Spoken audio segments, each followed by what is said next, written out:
नमस्कार मित्रांनो, स्वागत आहे एजीएमपीसी आपल्या युट्यूब चॅनलमध्ये. मित्रांनो, आज आपण 24 मार्च 2026 च्या चालू घडामोडीचे प्रश्न आणि उत्तरे पाहणार आहोत. मित्रांनो, या व्हिडिओमध्ये आपण यासारखे सर्व महत्त्वाचे प्रश्न पूर्ण व्हिडिओमध्ये पाहणार आहोत. त्यामुळे व्हिडिओला शेवटपर्यंत नक्की पहा आणि चॅनलवर नवीन असाल तर चॅनल सबस्क्राईब करायला विसरू नका आणि व्हिडिओ आवडल्यास लाईक आणि शेअर नक्की करा. चला तर सुरू करूया. आजचा आपण पहिला प्रश्न पाहूयात. 68व्या महाराष्ट्र केसरी 2026 कुस्ती स्पर्धेचा विजेता कोण ठरला आहे? आणि त्याचे योग्य उत्तर आहे पर्याय क्रमांक 1 हर्षवर्धन सदगीर. अधिक माहिती जाणून घेऊया मित्रांनो आता. तर मित्रांनो, नुकत्याच पुण्यातील वाघोली येथे पार पडलेल्या 68व्या महाराष्ट्र केसरी स्पर्धा 2026 चा विजेता नाशिकचा हर्षवर्धन सदगीर ठरलेला आहे मित्रांनो. तर कुठे पार पडल्या मित्रांनो या? तर पुण्यातील वाघोली येथे पार पडल्या आणि हर्षवर्धन सदगीरने अंतिम सामन्यात सोलापूरच्या महेंद्र गायकवाडचा पराभव करून दुसऱ्यांदा महाराष्ट्र केसरीची मानाची चांदीची गदा जिंकून डबल महाराष्ट्र केसरी होण्याचा मान मिळवलेला आहे. तर मित्रांनो, हर्षवर्धन सदगीरने कोणाचा पराभव केला?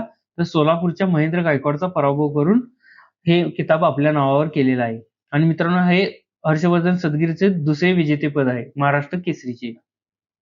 चला तर पुढचा प्रश्न पाहूयात. प्रश्न क्रमांक 2 आहे, गोवर्धन परिक्रमा करणाऱ्या भारताच्या पहिल्या राष्ट्रपती कोण बनले आहेत? आणि त्याचे योग्य उत्तर आहे पर्याय क्रमांक 2 द्रौपदी मुर्मू. तर मित्रांनो, भारताच्या विद्यमान राष्ट्रपती द्रौपदी मुर्मू या मथुरेतील प्रसिद्ध गोवर्धन परिक्रमा करणाऱ्या पहिल्या राष्ट्रपती बनलेल्या आहेत. तर मित्रांनो, द्रौपदी मुर्मू या गोवर्धन परिक्रमा करणाऱ्या पहिल्या राष्ट्रपती बनलेल्या आहेत आणि मार्च 2026 मध्ये उत्तर प्रदेशच्या दौऱ्यावर असताना त्यांनी दानघाटी मंदिरात पूजा करून ही ऐतिहासिक गोवर्धन पर्वत परिक्रमा पूर्ण केलेली आहे. पुढचा प्रश्न पाहूयात. प्रश्न क्रमांक 3 आहे, 2026 या वर्षाचा प्रतिष्ठित 38वा पुण्यभूषण पुरस्कार कोणाला जाहीर झाला आहे? आणि त्याचे योग्य उत्तर आहे पर्याय क्रमांक 3 अभय फिरोदिया. तर मित्रांनो, वाहन उद्योग क्षेत्रातील त्यांच्या अतुलनीय योगदानाबद्दल त्यांची या पुरस्कारासाठी निवड करण्यात आलेली आहे. तर मित्रांनो, अभय फिरोदिया कोण आहेत? तर वाहन उद्योगातील एक प्रतिष्ठित व्यक्तिमत्व आहे आणि त्यांच्या वाहन उद्योग क्षेत्रातील अतुलनीय योगदानाबद्दल त्यांना 2026 या वर्षाचा प्रतिष्ठित 38वा पुण्यभूषण पुरस्कार जाहीर झालेला आहे. आणि मित्रांनो, पुण्यभूषण फाउंडेशनचे अध्यक्ष डॉक्टर सतीश देसाई यांनी 22 मार्च 2026 रोजी ही घोषणा केलेली आहे. तर पुण्यभूषण फाउंडेशनचे अध्यक्ष सतीश देसाई यांनी या पुरस्काराची घोषणा केलेली आहे आणि ज्येष्ठ शास्त्रज्ञ डॉक्टर रघुनाथ माशेलकर यांच्या अध्यक्षतेखालील समितीने ही निवड निश्चित केलेली आहे. कुणाची? अभय फिरोदिया यांची. पुढचा प्रश्न पाहूयात. प्रश्न क्रमांक 4 आहे, नुकतेच मार्च 2026 मध्ये कोणता देश जागतिक आरोग्य संघटनेतून म्हणजेच की WHO मधून अधिकृतपणे बाहेर पडला आहे? आणि त्याचे योग्य उत्तर आहे पर्याय क्रमांक 4 अर्जेंटिना. तर मित्रांनो, अर्जेंटिनाचे राष्ट्राध्यक्ष झेवियर मिली यांनी कोविड-19 महामारीच्या काळात लागू केलेल्या लॉकडाऊनच्या धोरणावर आणि जागतिक आरोग्य संघटनेच्या प्रतिसादावर तीव्र टीका केली होती. कोणी? तर अर्जेंटिनाचे राष्ट्राध्यक्ष झेवियर मिली यांनी WHO वर तीव्र नाराजी व्यक्त केली होती आणि त्यांनी या लॉकडाऊनचे वर्णन मानवतेविरुद्ध गुन्हा असे केले होते. त्यामुळे त्यांनी मार्च 2026 मध्ये WHO मधून बाहेर पडण्याचा निर्णय घेतला. चला तर पुढचा प्रश्न पाहूयात. प्रश्न क्रमांक 5 आहे, थायलंडचे नवीन पंतप्रधान कोण बनले आहेत? आणि योग्य उत्तर आहे पर्याय क्रमांक 1 अनुतिन चार्नविराकुल. अधिक माहिती जाणून घेऊया. तर मित्रांनो, अनुतिन चार्नविराकुल हे भूमजाई थाई पक्षाचे नेते आहेत आणि ते नुकतेच थायलंडचे नवीन पंतप्रधान म्हणून निवड झालेली आहे त्यांची. अनुतिन चार्नविराकुल हे अनुभवी राजकारणी आणि उद्योगपती आहेत मित्रांनो आणि त्यांनी यापूर्वी उपपंतप्रधान, गृहमंत्री आणि आरोग्य मंत्री म्हणून काम पाहिलेले आहेत आणि आता ते थायलंडचे नवीन पंतप्रधान म्हणून काम पाहतील. चला तर पुढचा प्रश्न पाहूया. प्रश्न क्रमांक 6 आहे, ग्लोबल टेररिझम इंडेक्स 2026 नुसार कोणता देश पहिल्या क्रमांकावर आहे? आणि त्याचे योग्य उत्तर आहे पर्याय क्रमांक 2 पाकिस्तान. तर मित्रांनो, नुकतेच पाकिस्तान हा जगातील सर्वात जास्त दहशतवादग्रस्त देश ठरलेला आहे. Institute for economics and peace म्हणजेच की IEP च्या अहवालानुसार पाकिस्तानने पहिल्यांदाच या निर्देशांकात अव्वल स्थान मिळवलेले आहे. तर मित्रांनो, या ग्लोबल टेररिझम इंडेक्स 2026 नुसार पाकिस्तान हा सर्वात दहशतवादी ग्रस्त देश ठरलेला आहे. आणि मित्रांनो, 2025 मध्ये दहशतवादी घटनांमध्ये लक्षणीय वाढ झालेली आहे. आणि 2025 मध्ये पाकिस्तानमध्ये 1000हून अधिक दहशतवादी हल्ले झालेले आहेत. त्यामुळे पाकिस्तान हा ग्लोबल टेररिझम इंडेक्स 2026 नुसार सर्वात जास्त दहशतवादी ग्रस्त देश म्हणून पुढे आलेला आहे. पुढचा प्रश्न पाहूयात.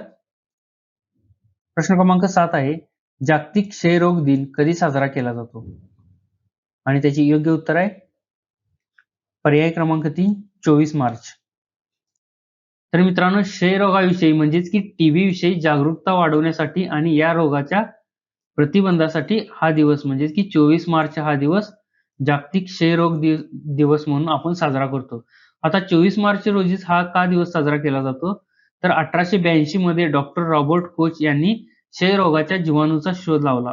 त्यामुळे 24 मार्च हा दिवस आपण जागतिक क्षयरोग दिवस म्हणून साजरा केला जातो. आणि मित्रांनो, आता या क्षयरोगासाठी कोणती लस आहे? तर BCG ही क्षयरोगावरील एकमेव आणि अधिकृत लस मानली जाते आणि ही लहान मुलांमध्ये जन्मल्यानंतर लगेचच दिली जाते. चला तर पुढचा प्रश्न पाहूयात. प्रश्न क्रमांक 8 आहे, फेब्रुवारी 2026 साठीचा ICC महिला प्लेयर ऑफ द मंथ पुरस्कार कोणी जिंकला? आणि त्याची योग्य उत्तर आहे पर्याय क्रमांक 4, अरुंधती रेड्डी. फेब्रुवारी 2026 साठीचा ICC महिला प्लेयर ऑफ द मंथ पुरस्कार भारताची वेगवान गोलंदाज अरुंधती रेड्डी हिने जिंकलेला आहे. मित्रांनो, अरुंधती रेड्डी कोण आहे? तर भारतीय महिला क्रिकेट संघातील वेगवान गोलंदाज आहे अरुंधती रेड्डी.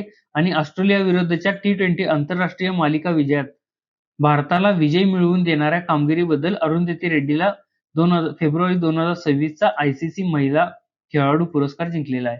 मित्रांनो, ऑस्ट्रेलिया विरुद्धच्या T20 आंतरराष्ट्रीय मालिकेमध्ये उत्कृष्ट कामगिरी केल्याबद्दल अरुंधती रेड्डीला हा प्लेयर ऑफ द मंथचा पुरस्कार ICC ने घोषित केलेला आहे. चला तर पुढचा प्रश्न पाहूयात. प्रश्न क्रमांक 9 आहे, फेब्रुवारी 2026 साठीचा ICC पुरुष प्लेयर ऑफ द मंथ. आता आपण महिला बघितलं मित्रांनो, आता पुरुष प्लेयर ऑफ द मंथ कोणाला मिळालेला आहे? आणि त्याचे योग्य उत्तर आहे पर्याय क्रमांक 2, साहिबजादा फरहान. तर मित्रांनो, T20 विश्वचषक स्पर्धेत 383 धावा आणि 2 शतके झळकावून विक्रम मोडल्याबद्दल पाकिस्तानच्या साहिबजादा फरहानला फेब्रुवारी 2026 महिन्याचा ICC पुरुष खेळाडू म्हणून गौरवण्यात आलेले आहे. तर मित्रांनो, साहिबजादा फरहान हा कोणत्या देशाचा खेळाडू आहे? तर तो पाकिस्तानचा खेळाडू आहे. आणि त्याची कामगिरी काय आहे? तर T20 विश्वचषक स्पर्धेत 383 धावा आणि 2 शतके झळकावून विक्रम मोडल्याबद्दल ICC ने पुरुष प्लेयर ऑफ द मंथ पुरस्कार साहिबजादा फरहानला घोषित केलेला आहे. आणि तो स्पर्धेत सर्वाधिक धावा करणारा खेळाडू ठरला होता. आणि साहिबजादा फरहानने 7 सामन्यांमध्ये 76.60 च्या सरासरीने जवळपास 383 धावा केल्या होत्या. चला तर पुढचा प्रश्न पाहूयात. प्रश्न क्रमांक 10 आहे, खेलो इंडिया आदिवासी खेळ 2026 कोणत्या राज्यात आयोजित केले जातील? आणि त्याची योग्य उत्तर आहे पर्याय क्रमांक 1, छत्तीसगड. तर मित्रांनो, खेलो इंडिया आदिवासी खेळ हे छत्तीसगडमध्ये आयोजित केले जातील. आणि हे कधी आयोजित केले जातील? तर ते 25 मार्च ते 3 एप्रिल दरम्यान आयोजित केले जातील. आणि छत्तीसगडमधील रायपूर, जगदलपूर आणि सुरगुजा येथे हे खेळ आयोजित केले जातील. आणि मित्रांनो, एक खेलो इंडिया आदिवासी खेळात 2026 मध्ये 6000हून अधिक स्पर्धक भाग घेतील, ज्यामुळे देशभरातील आदिवासी खेळ संस्कृतीला प्रोत्साहन मिळेल. तर मित्रांनो, हे होते आजचे आपले 24 मार्च 2026 च्या चालू घडामोडीचे प्रश्न आणि उत्तर. मित्रांनो, 10 प्रश्न पाहिलेले आहेत आणि ते 10च्या 10 प्रश्न खूप महत्त्वाचे होते.